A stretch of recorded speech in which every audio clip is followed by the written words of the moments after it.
Mr. President, Madam First Lady, all you distinguished dignitaries from around the world, and religious leaders who have joined us today, thank you. My name is Rachel, and I will always be the mother of Hersh Goldberg Polin. Hersh will always be my firstborn child. Hersh will always be my only son. And Hersh will always be 23 years old. There is much to say, but time is fleeting, so my message today will not be from me, but will be from Hersh. On day 491 during this odyssey of pain, a cherished hostage named Or Levy was released from Hamas captivity. Or asked for John and me to come and meet him. We went to the hospital where he was recovering from his torturous conditions and where he had been told his adored wife, Einav, had not survived the October 7th attacks. Or Levy shed so much light on what happened to Hersh because they were kidnapped from the same bomb shelter, they were stolen on the same pickup truck, and they were reunited 52 days later in the dark, dungeness tunnels in Gaza.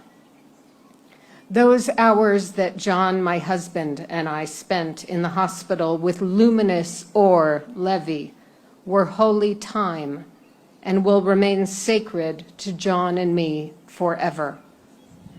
The message I feel compelled to share today is what Or told us. He said Hersh kept going to each of the hostages in that tunnel and sang to them a quote that he had read from Viktor Frankl's epic book, Man's Search for Meaning. Frankl was a Holocaust survivor, and he was an Austrian psychotherapist. Frankl explains in his book how he was able to endure his horrific Holocaust experience. It was by repeating an idea first touted by Friedrich Nietzsche. When you have a why, you can bear any how. When you have a why, you can bear any how. Or Levy told us that Hersh kept saying this quote over and over and over to himself and to each of the hostages who were held with him. Hersh was encouraging each of them to hone in on what would be the motivation to keep inhaling and exhaling, to keep living within the literal depths of hell on earth. After Hersh was taken, days later from that tunnel to be held elsewhere, Or Levy explained to us that every single day, several times a day, for the next 437 days, those remaining hostages in Or's tunnel would turn and ask each other, "What is your why? For what purpose are you going to continue fighting another day? And how will you do it?" And it became, he said, like a prayer, like an ever-present mantra.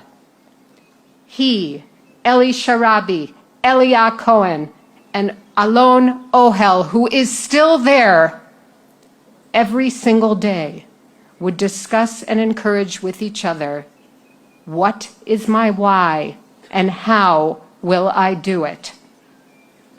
On the night of August 31st, last year, which was night 330 since Hersh had been stolen from us, John called me into our bedroom and said he had seen online rumors that 6 bodies of hostages had been found in a tunnel deep under Gaza. And the rumor was that our Hersh was one of them. John handed me my book of Psalms that I keep on my bedside table, and he said, now it is time to pray. And we said Psalms for 7 hours until the Army intelligence officers, the FBI, and the United States ambassador came to our home at 4 o'clock in the morning to tell us that Hersh had been killed.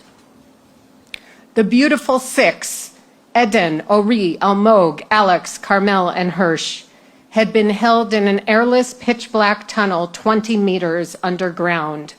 It was only 1.60 meters in height and just 60 centimeters wide.